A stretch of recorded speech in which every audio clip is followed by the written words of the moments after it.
The privilege of a lifetime is to become who you truly are. This is a quote from a 19th century Swiss psychologist named Carl Jung. Listen, if you are faint at heart, get out of here now because I'm getting ready to say the quiet part out loud.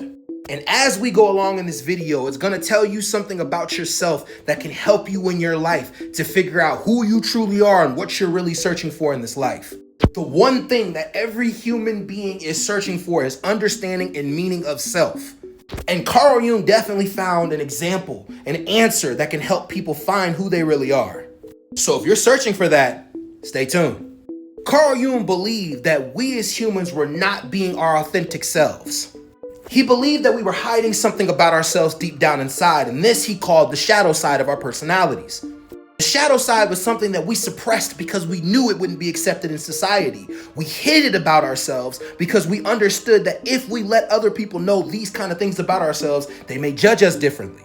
So as children, through our adulthoods, we hide the characters that are deep within us, but these things become a part of our subconscious that we don't understand are a part of our subconscious. And sometimes they manifest into things that actually end up ruining our lives or harming our relationships. It is impossible for a human being to find meaning if a person does not understand fully who they truly are. If we are faking our characteristics and only displaying the good characteristics about ourselves, we never truly fully get a deep synopsis on who we are. This is where the mask comes in. We hide through the mask. The only way that we could truly find meaning in our lives is if we embrace the shadow that is within us. But how do we embrace the shadow? Now let's go deep. Give you guys a prime example of how I embrace my shadow. I grew up in multiple environments, but one of the main places I stayed in when I was younger was the hood.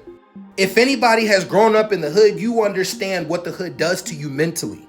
It psychologically makes you more angry. So when you transition into other environments, you have this anger, this chip on your shoulder that you're trying to get off.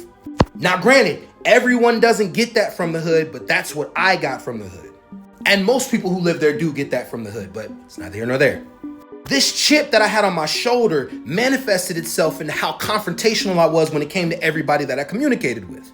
I didn't even notice until certain people that I love started really pointing this thing out. They started pointing out, damn, you're confrontational. You always want to argue with somebody. You're always ready to fight.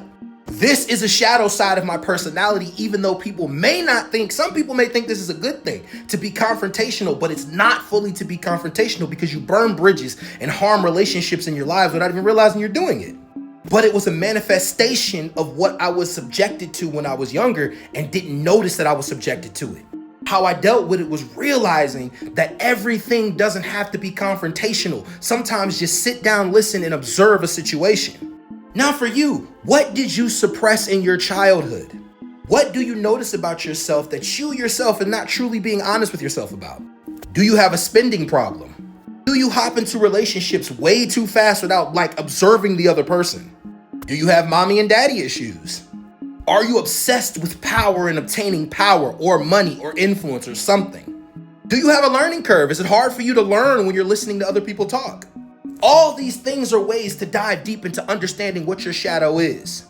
I'm gonna make a part 2. Y'all let me know if you want it. Stay woke.